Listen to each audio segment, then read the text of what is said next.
পৃথিবীর বাইরে মানব বসতি গড়ার ধারণা বহুদিন ধরেই বিজ্ঞানীদের আলোচনায়। এবার সেই স্বপ্নকে আরও সামনে এনে চাঁদের বুকে শহর তৈরির পরিকল্পনার কথা বলছেন প্রযুক্তি উদ্যোক্তা ইলন মাস্ক।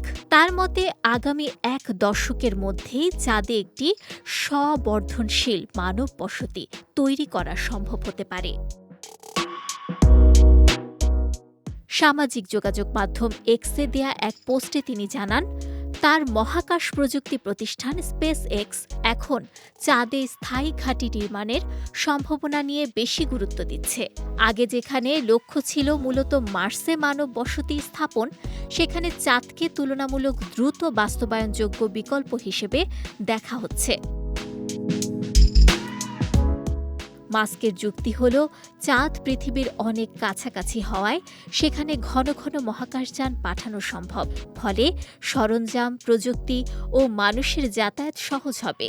তার ধারণা, নিয়মিত উৎক্ষেপণ চালু হলে চাঁদের স্থানীয় সম্পদ ব্যবহার করে ধীরে ধীরে একটি স্বনির্ভর বসতি গড়ে তোলা যেতে পারে।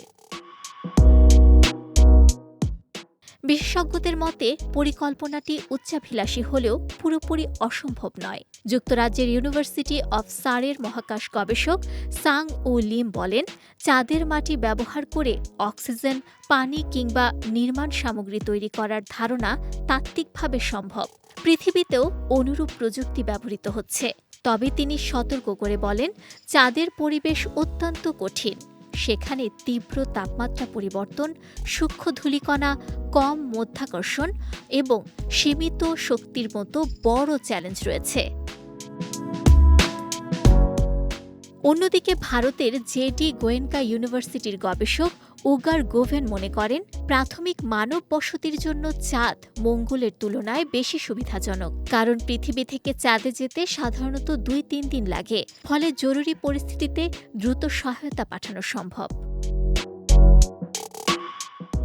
তবে অনেক বিজ্ঞানী মনে করিয়ে দেন, চাঁদের সত্যিকার অর্থে স্বনির্ভর শহর করতে হলে সেখানে পর্যাপ্ত সম্পদ আছে কিনা তা নিশ্চিত করতে আরও বিস্তৃত গবেষণা দরকার। তবুও মহাকাশ অনুসন্ধানের নতুন দিগন্ত খুলে দিতে পারে এমন উদ্যোগ। যদি পরিকল্পনাগুলো বাস্তব রূপ পায়, তবে ভবিষ্যতে মানুষের বসবাস শুধু পৃথিবীতেই সীমাবদ্ধ থাকবে না, ছড়িয়ে পড়তে পারে মহাকাশের আরও দূর প্রান্তে। নুসরাত আহমেদ, বিজয় টিভি, নিউজ ডেস্ক।